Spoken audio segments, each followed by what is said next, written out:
a Gulbenkian inaugura em 69 e com isso é tipo, oficialmente um território internacional, não é? O próprio edifício da Gulbenkian está construído em estilo internacional, portanto é um espaço-tempo distinto, ou seja, aquilo que já era o cenário de modernidade antes, eu acho que aqui fica materializado no seu próprio edifício e no que lá acontece. Mesmo sendo, havendo esta noção de alta cultura, mas ainda assim, mas a Gulbenkian, não seria preciso perceber a política de preço dos bilhetes, mas o edifício da Gulbenkian desde cedo é muito acarinhado pelos habitantes de Lisboa e a Gulbenkian tem uma política de itinerância que leva o Ballet Gulbenkian muito para além do edifício, mas mesmo muito, o Ballet Gulbenkian vai circular muito e pronto, e vai pôr uma série de populações em contacto com este tipo de propostas modernas, por assim dizer. Há um projeto de profissionalização que vai acompanhar, de facto, a história do grupo. Tem um ponto marcante aqui, ou seja, aqui a história do grupo é a história também dos seus diretores artísticos. Tem um ponto importante com o Milko Sparenblek, que cria efetivamente os estúdios coreográficos. Ao mesmo tempo, a Madalena Perdigão vai fazer a dita reforma do ensino e entre 71 e 74 vão ser traçadas bases para uma reformulação de raiz do conservatório e das escolas, do que vão ser os cursos superiores de cinema, mais tarde dança, educação pela arte, teatro, cinema, dança. Sim, se calhar aqui é o momento em que se torna difícil, sim, não é? Quer dizer, todos estes momentos são difíceis de contar uma história linear, mas acho que aqui a complexidade dos eventos que surgem Exato. é tal que há muitas Temos o início do teatro explosões, independente, exatamente. Temos uma série de experiências a aparecer com o teatro independente e temos mesmo há pouco tempo de começar de aparecer o 25 de Abril. E aparece assim, com uma flor. O que aqui temos? O 25 de Abril, golpe militar, que vai possibilitar que tudo isto que aqui já se vê a desabrochar, que possa vir ao de cima. A Gulbenkian vai ser atravessada por uma crise interna, portanto, vão ser saneados uma data de pessoas, há uma ocupação do edifício da Gulbenkian e é um período que necessita de ser mais estudado. Vai fazer espetáculos na Lisnave, vai ter reuniões plenárias e pronto, é o período das campanhas de dinamização cultural, do PREC e o que eu acho aqui extraordinário na questão da Gulbenkian é que a dada altura há uma discussão chamada que Gulbenkian temos, que Gulbenkian queremos, em que se efetivamente se pensa na Gulbenkian como algo que não tem capitais transnacionais, mas como uma coisa de todos, ou seja, em que se vê uma questão de comum, ou seja, a Gulbenkian é nossa e o que a Gulbenkian nos deu, ninguém nos tira e é muito interessante ver como, em termos de pensamento sobre a cultura, ver que estas discussões são possíveis. Eu penso que hoje em dia, em relação a uma fundação pública, no caso da Gulbenkian com fins privada, no caso da Gulbenkian com fins públicos, mas em geral, em relação ao dinheiro, as fundações são sítios em que é meio obscuro, são sempre sítios opacos, onde não se percebe de onde vem o dinheiro e, portanto, só é muito difícil pensá-los como nacionalizá-los. Portanto, é muito interessante esta discussão efetiva em torno da Gulbenkian e o que aqui diz sobre o que foi este papel da Gulbenkian ao longo destes anos e como o que a Gulbenkian nos trouxe ficou nossa. Sim, quase como uma apropriação do povo, da instituição. Sim, sim, como as companhias, como por exemplo as coleções de arte privadas, elas são dos museus, mas elas são no nosso imaginário, elas são nossas. Portanto, elas fazem parte do nosso imaginário cultural comum e como tal formam-nos. E nesse sentido aqui é evidente que a Gulbenkian já é isto para estas pessoas e isso é muito, muito interessante de perceber. Sim, esta parede, não é? Que faz este período de transição entre os anos 70 e os anos 80 é notório também um aparecimento de uma série de outras companhias que já abrem um pouco o caminho para a dança independente. Por um lado, a Companhia Nacional de Bailado, que é iniciada em 1977 e que vai permitir ao Ballet Gulbenkian de abandonar uma tradição clássica, ou seja, o Ballet Gulbenkian deixa de apresentar repertório clássico, que passa a estar todo na Companhia Nacional de Bailado. Depois também, em 1979, o Dança Grupo, da Paula Massano e da Elisa Worm, o Rui Horta e a Ana Macara formam uma pequena companhia, um grupo experimental de dança jazz. Também se percebe agora a influência dos Estados Unidos e da televisão que começa a surgir. E, portanto, esta interação com uma cultura popular.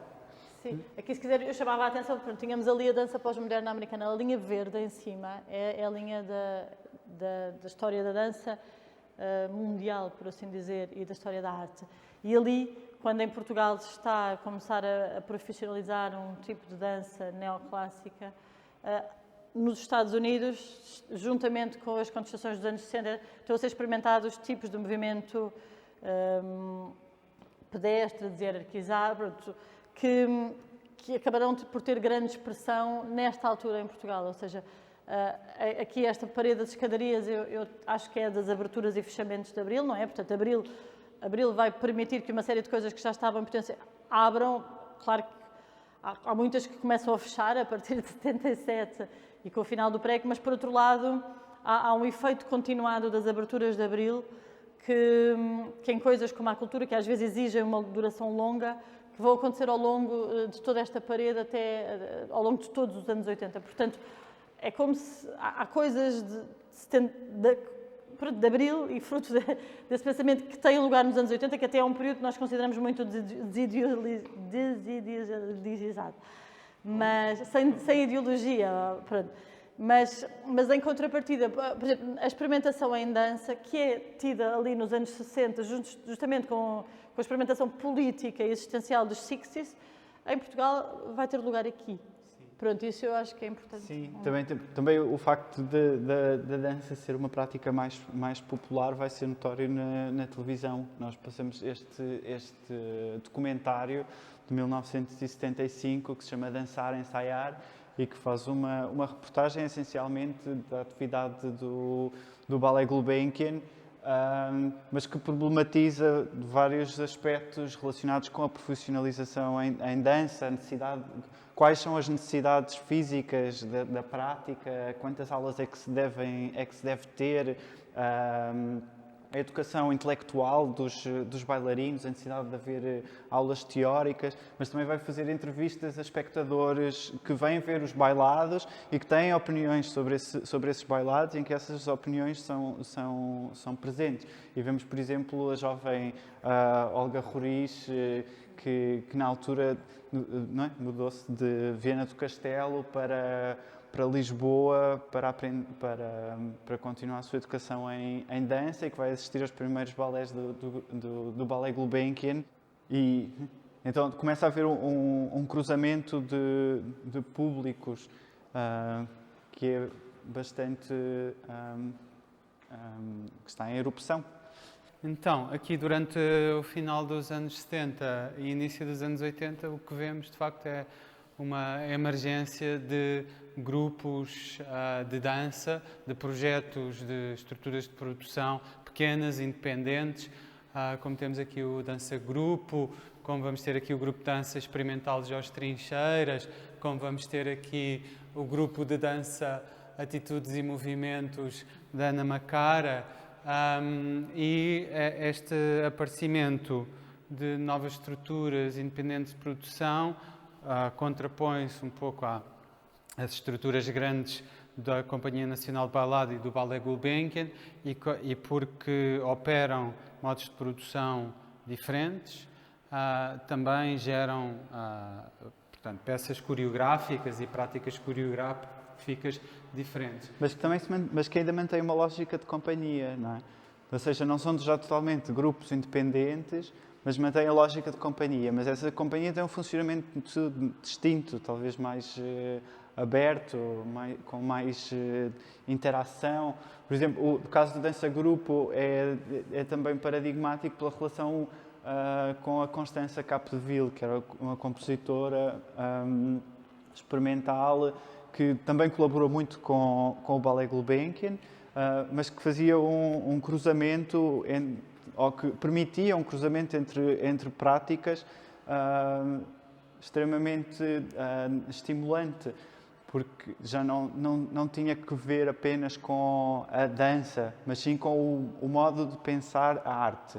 E não pensar como algo enclausurado nas práticas, mas como algo em aberto e transversal a todos os tipos de suporte artístico. Então, estas colaborações do Dança Grupo com a Constança Capdeville, que depois também se vão independentizar em pequenos projetos da própria compositora, são muito ricos nesse aspecto, a forma como os processos coreográficos e os processos de composição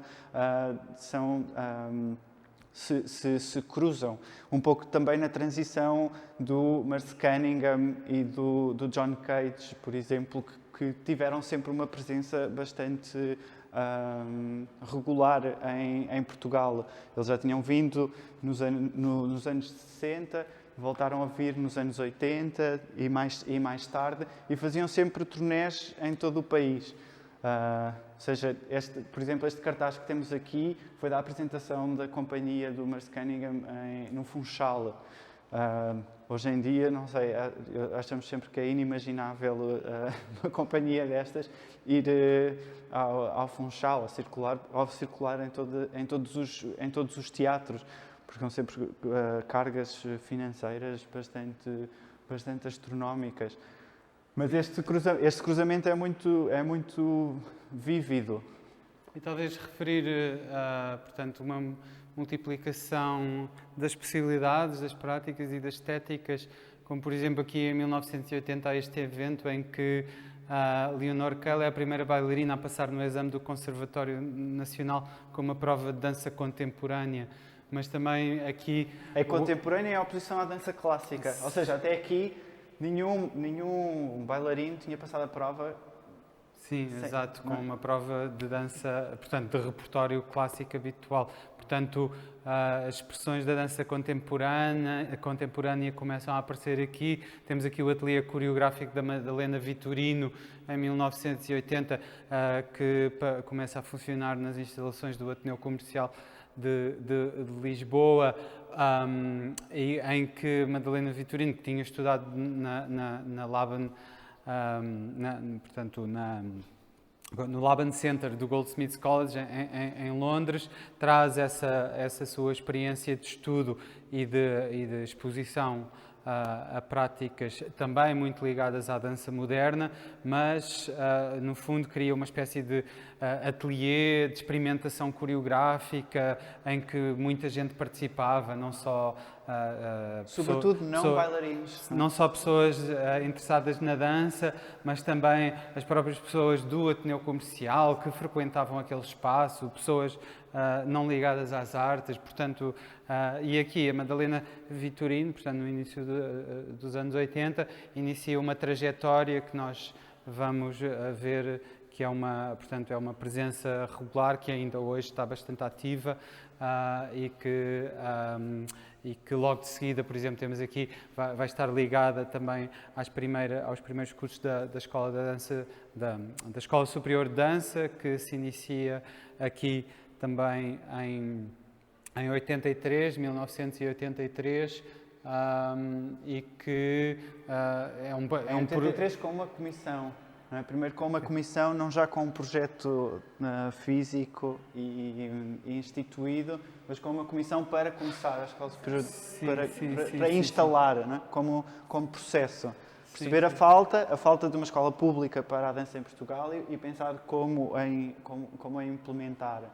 Sim, um outro grupo que aparece nesta altura também por muita influência que o programa da televisão, a série televisiva Fame, teve, que incitou muitos jovens da altura, portanto estamos aqui no início dos anos 80, é a primeira geração portanto, a atravessar a sua adolescência e a entrada na idade adulta no período já democrático, pós-revolução, e uma série de pessoas assumem ter sido bastante influenciadas por verem esta série na televisão, a televisão que também passou a ser a televisão a cores que passou a ser uma presença em todos os domicílios portugueses, também com essa democratização do acesso à informação.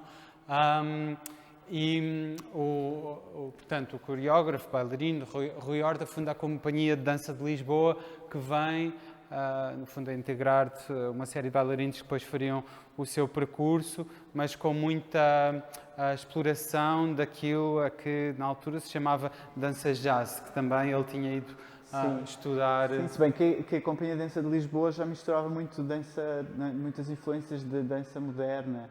Então é mais este caminho, não é? De uma estética de dança jazz que está relacionada com o Fame e que faz também aparecer uma série de outros pequenos grupos, como o Lisboa Tap Dancing Show, ou mais tarde as Meninas de Lisboa, e que fizeram pequenos grupos de sapateado e que se apresentavam em contextos.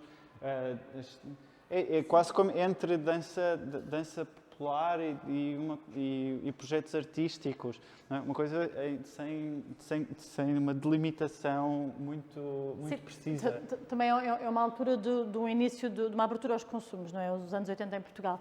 E nesse sentido é engraçado que isto se dá depois da Revolução Portuguesa, esta abertura aos consumos, que é uma coisa que noutros sítios se dará, por exemplo, nos anos 60, depois, em Portugal também se deu nos anos 60, mas para uma elite mais pequena. Ou seja, aqui o que temos por um lado, o maior convívio, a noite, uma série de práticas de vida e existenciais radicalmente distintas, a emergência da juventude, de um certo culto da juventude, e nos processos de composição da dança, eu acho que também é muito importante, como o João estava a dizer, a Constança Capdeville e, portanto, uma tónica na colaboração e um alargamento da ideia do que é a dança, e em várias direções.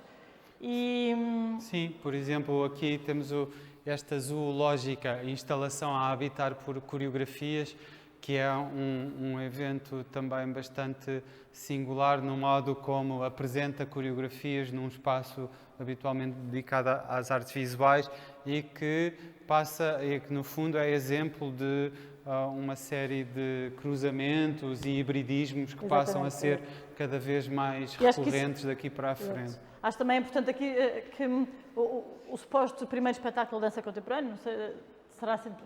Pronto, é um dos que é dito, não sei se será pelo menos será um dos. Na palma da mão, a lâmpada de Guernica, tentava mesmo fazer à dança o que o Picasso teria feito à pintura, ou seja, ainda há esta vontade de ruptura. Eu acho que aqui já estamos muito para além disso, já estamos a experimentar... Não sei se calhar, o que é a dança contemporânea? O que é a dança contemporânea? Porque tu dizes que é o primeiro espetáculo de dança contemporânea. Não, ele é assim dito pelo António Pinto Ribeiro como sendo... Mas, de facto, há uma... Mas é isso, o que é que quer dizer? O que eu percebo aqui, que ele diga, é que há um corte, por um lado, com a narração, com uma narrativa, e, por outro lado, com a expressão, não é? Por um lado, a ideia de que a dança seria pura expressão, ou a ideia de que a dança seria só narrativa. Eu acho que o que se faz quando se faz colagens, cortes, fragmentam, aí há um primeiro alargamento aqui. Haverá um outro tipo de alargamento aqui, justamente com estes hibridismos de que o Carlos está a falar, e que eu penso que também a Constança Capdeville vai experimentar com música, vai experimentar com a presença explícita dos intérpretes, ou seja, a ideia de teatro musical em que o intérprete está lá e aquela música é assim porque a presença do intérprete é visível e se mostra como tal. Pronto. Mas eu penso que todas estas formas de experimentação na dança, portanto, de quebras, todos estes percursos pela história da dança e de várias artes que Portugal não teria tido por causa da ditadura, eu acho que vão encontrar uma casa bastante fértil no ACART. O ACART é um serviço do recém-aberto Centro de Arte Moderna da Gulbenkian. É importante dizer que Portugal tem um Museu de Arte Moderna muito tarde, nos anos 80 e, portanto, e nessa altura está interessada em dar a ver a história da sua arte moderna, nomeadamente, sobretudo na pintura, que as galerias do museu vão fazê-lo, mas o ACART, que tem a sala polivalente e o auditório ao ar livre, vão animar e vão fazer com que o Centro da Arte Moderna seja um centro. E nisto vão receber o mais variado tipo de propostas, muitas delas de dança. Não só de dança, também de jazz, também de performance art, também de teatro, mas de facto muitas delas de dança, porque isto é um momento em que a dança na Europa está a ter uma grande explosão. É o momento da chamada nova dança europeia, portanto é quase a recepção do que foi a dança pós-moderna americana na Europa. Vai fazer vagas sucessivas de nova dança francesa, nova dança flamenga, etc. E o ACART vai acabar por apresentar todos estes espetáculos e no espaço da Gulbenkian, e muitos dos bailarinos do Ballet Gulbenkian vão ver avidamente estas propostas e isso vai influenciá-los muito. Por outro lado, o ACART também vai... A Madalena Perdigão é muito próxima da Constança Capdeville. A Constança Capdeville vai fazer uma série de experiências cênicas engraçadas no próprio espaço do ACART e vai convidar bailarinos do Ballet Gulbenkian. Muitos jovens que vão começar aí a ter o seu primeiro contacto até com formas hierarquizadas de produzir movimentos, de produzir coreografias. Estou a pensar, por exemplo, num depoimento da Margarida Bettencourt, que por esta altura também criará um grupo, que é o Aparte, que é mais um destes muitos grupos que vão pulular aqui, mas onde ela dá conta, de facto, de uma liberdade nos processos de composição da Constança Capdeville, que não existia de todo no Ballet Gulbenkian e na estrutura de aulas e de rotina do Ballet Gulbenkian. Pronto, será de tudo isto e das mudanças pelas quais a sociedade portuguesa vai passar nesta altura, aqui vai começar o chamado início do cavaquismo, a entrada para a União Europeia e de facto, um período de maior prosperidade e de muito dinheiro a chegar a Portugal, muito mal gasto também, mas estamos aqui a caminhar em direção aos anos 90 e ao momento marcante, que está aqui na janela, que será a afirmação daquilo a que se virá a dar o nome de nova dança portuguesa.